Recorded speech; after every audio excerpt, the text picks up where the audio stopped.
A'udzu billahi minasyaitonir rajim. Bismillahirrahmanirrahim. Jualan ikan untuk memberdayakan hutan. Amalan kebaikan mampu menghapuskan kemaksiatan. Assalamualaikum warahmatullahi wabarakatuh. Alhamdulillah, wassalatu wassalamu ala rasulillah wa ala alihi wa mawala amma ba'du. Sahabat-sahabatku yang dirahmati Allah subhanahu wa ta'ala.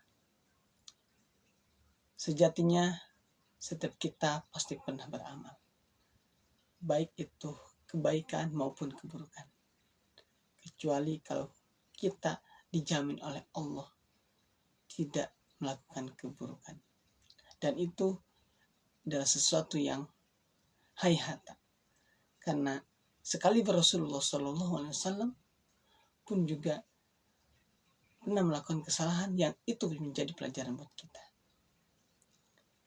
Teman-temanku yang dirahmati Allah Subhanahu wa Ta'ala, kalimat yang disampaikan atau sabda Rasulullah SAW perihal iringilah perbuatan jelek dengan kebaikan, niscaya kebaikan itu akan menghapusnya. Ini adalah sabda Rasulullah SAW yang disampaikan kepada kita sebagai umatnya, dan hal ini juga seiring dengan apa yang Allah firmankan dalam surat Hud ayat 114.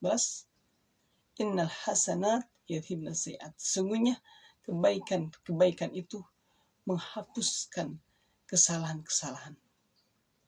Artinya, ketika kita pernah melakukan sebuah kesalahan, maka itu bisa dihapus dengan kebaikan. Jangan pernah merasa diri ini hina, kotor, dan tidak bisa dibersihkan. Karena Allah sudah berfirman dan Rasulullah sudah bersabda. Maka, kalaupun misalkan kita pernah terjerumus dalam hal yang dibenci oleh Allah, maka jangan pernah khawatir. Allah membuka kesempatan kita untuk memperbaikinya. Dengan cara apa? Dengan cara melakukan kebaikan. Banyak sekali hal-hal baik yang bisa kita lakukan. Mulai dari yang termudah. Apa itu? Senyum. Tabassumuka li akhika shadaqatun. Senyum kepada temanmu itu sedekah, dan itu kebaikan, sedekah kebaikan. Sedekah harta, sedekah ilmu, sedekah senyum kebaikan. Dan itu Allah pastikan mampu menghapus kesalahan. Mungkin kita pernah durhaka kepada orang tua, na'udzubillahi min dzalik, atau kita pernah jahil kepada tetangga, atau kita pernah iseng kepada teman. Itu adalah hal-hal yang tidak diinginkan oleh orang tua kita, oleh teman kita, oleh tetangga kita, atau oleh Allah tidak diridhoi. Iseng kita, amarah kita, jahil kita. Bagi orang yang dijahili, itu sesuatu hal yang tidak diinginkan. Dan itu artinya adalah kesalahan.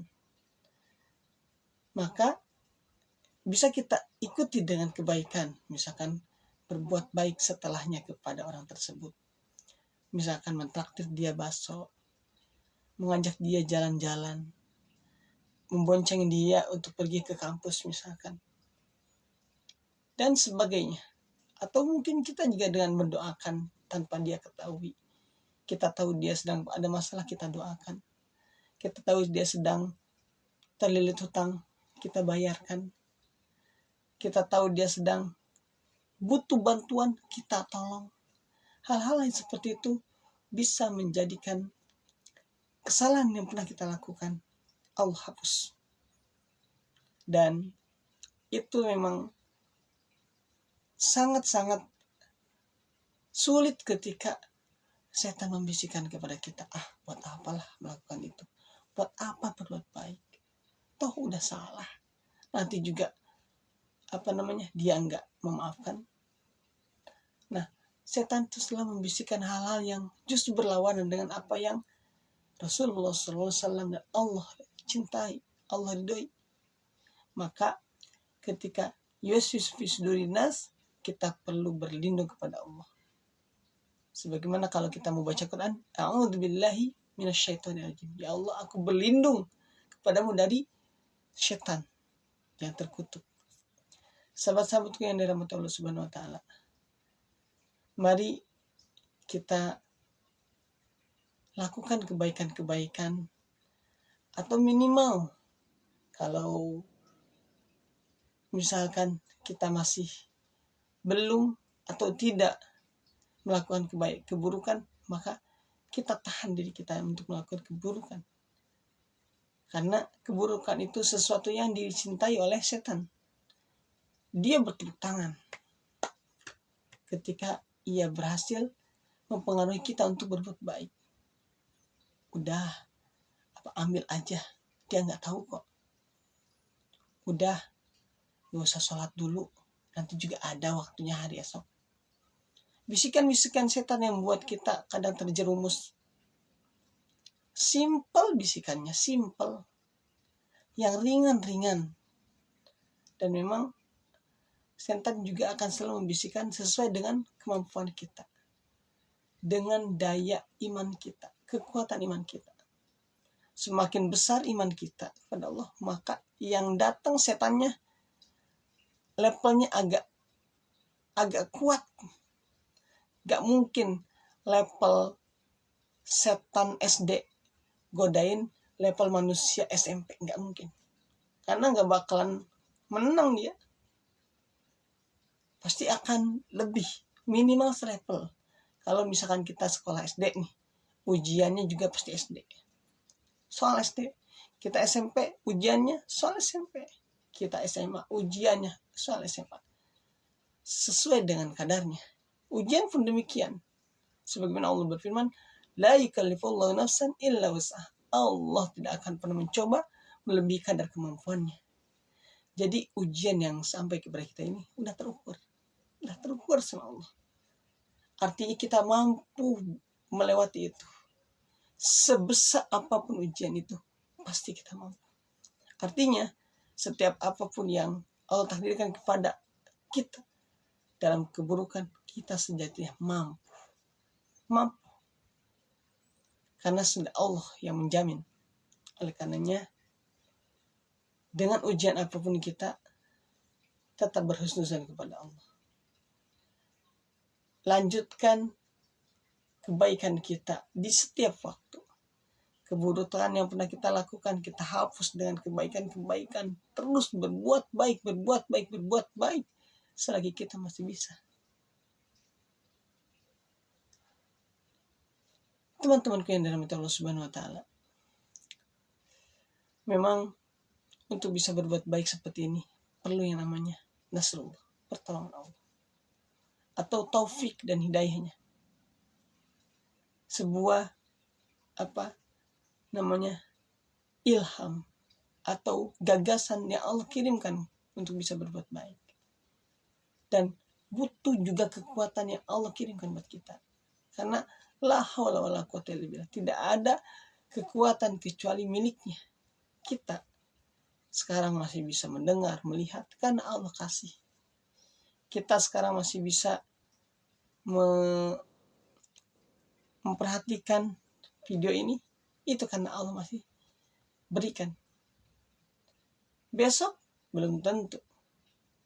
Bentar lagi nih bulan Ramadan. Doa Rasulullah SAW dan para sahabat apa?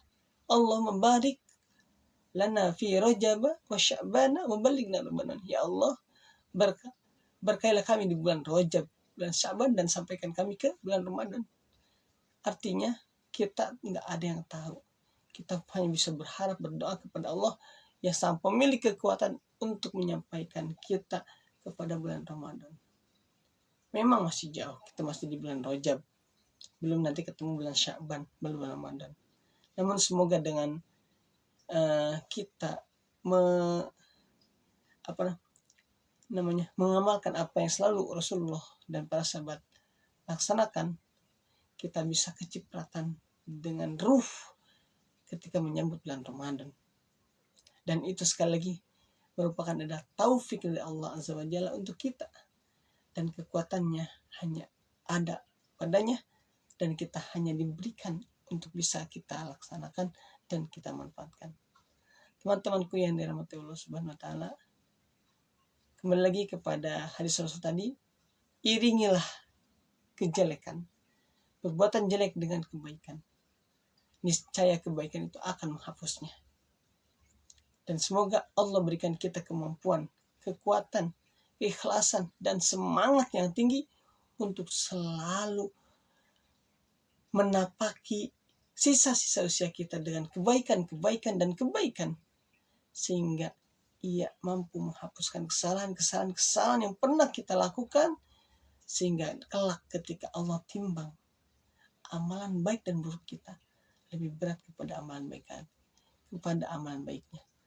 Dan jika sudah demikian, semoga Allah memberikan rahmat kepada kita untuk bisa masukkan kita ke dalam surganya bersama baginda Rasulullah SAW. Barakallahu fikum, kebahagiaanmu adalah kebaikanmu. Wassalamualaikum warahmatullahi wabarakatuh.